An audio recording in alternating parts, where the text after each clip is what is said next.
bonsoir.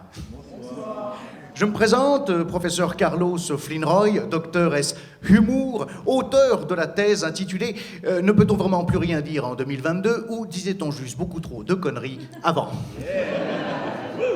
Merci. Mon truc, c'est la littérature, mais pas n'importe laquelle. La grande littérature.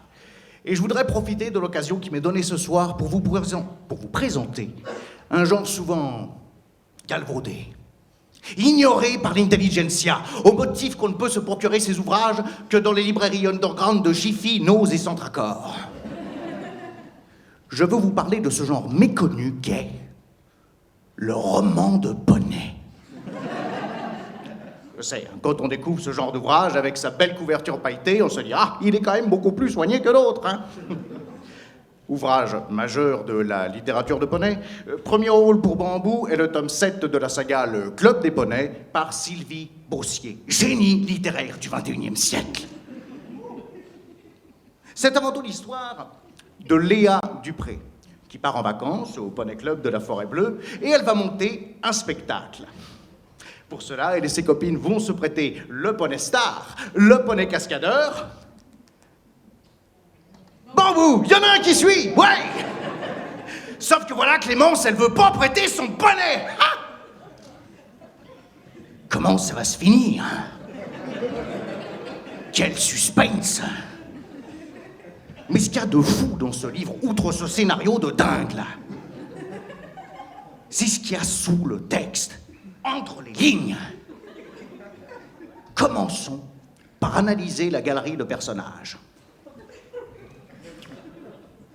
Léa Dupré, Clémence, Camille, Mathilde, Olivier, Emma. On sent dès le départ qu'on va nous parler de problèmes de blanc, là, hein? Pas un Aziz, pas une Bintou, hein? Et c'est comme ça que, discrètement, Sylvie Beaussier dépeint la fracture sociale.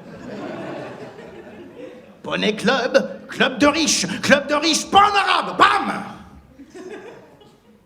Analysons les noms des chevaux à présent. Dakota, Cheyenne, Apache ici et Bambou là, pourquoi pas Banania tant qu'on y est, hein? Que des noms de peuples colonisés, ça dénonce le club des poneys, ça dénonce, on en est qu'à la page 2. C'est pas évident qu'elle les clash, les esclavagistes, lorsqu'elle décrit les canassons, page 27. Des poneys de toutes les nuances se croisent, du presque blanc, hein? Au quasi noir, en passant par le beige, le doré, le caramel. Wow, wow, wow. Wow. On parle toujours du Club des Poneys ou de mes potes de Seine-Saint-Denis, là? Mais la critique sociétale ne démarre vraiment qu'à la page 3. C'est parti pour une semaine de bonheur et de travail au Poney Club de la Forêt Bleue. Waouh, de bonheur et de travail, hein? Les gamines, elles ont toutes 9 ans, mais elles auraient déjà la valeur travail, en intraveineuse, hein? Aucun n'aurait pas remarqué, c'est un poney club de droite, hein?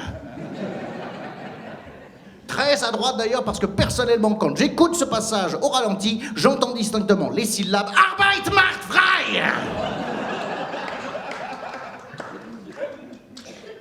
Et que pensent les enfants de cette dystopie orwellienne? Page 4. Nous allons être en retard. Il y a des bouchons. Oh non! S'écrie Léa. La première chose qu'on fait au club, c'est de choisir son poney. Et je veux absolument monter princesse. Vous avez remarqué, en filigrane? Nous explique-t-on pourquoi il y a des bouchons, hein? Peut-être est-ce dû aux milliers de Français partis en masse bloquer les ronds-points avec des gilets jaunes. Est-ce que ça les impacte, les gens de la haute? Pas du tout, hein. Eux, ce qui les intéresse, c'est d'être les premiers. Et les premiers pourquoi? Pour monter une saloperie de poney qui s'appelle princesse. C'est pas une putain d'analogie, ça. Il s'appelle princesse. Le club des poneys. Du génie, ma gueule. Oui, ça ne fait que commencer. Car bientôt, Sylvie Beaussier se déchaîne, page 5, dans une scène jouissive d'apocalypse. Horreur. Ça a commencé. On distingue des enfants revenant des box et des champs. Tous ont choisi leur bonnet. Revenant des box, hein? Sûrement des bacs plus 5 qui font un boulot de merde en open space. Revenant des champs, quoi. Des honnêtes fils et filles d'agriculteurs qui sont venus choisir leur bonnet comme tout le monde. C'est la convergence des luttes. La liberté guidant le peuple au bonnet club des sangs bleus. La redistribution des bonnets. Il y en a 3. Ah, tu chies dans ton jean diesel, Léa Dupré, hein? Ça sent la guillotine dans ta petite nuque à particules. Quand soudain... Mais ne t'inquiète pas, dit le moniteur. Nous te connaissons trop bien.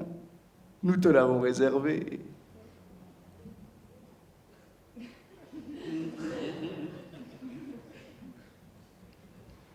Voyez-vous ça? On la lui a réservé à la bourgeoise, hein? Et l'égalité des chances, ma gueule, tu te torches avec, hein? Léa, qui s'approprie princesse, alors que c'est le bonnet du club. Il est public, le canasson. Et le moniteur qui pose un 49.3 qui...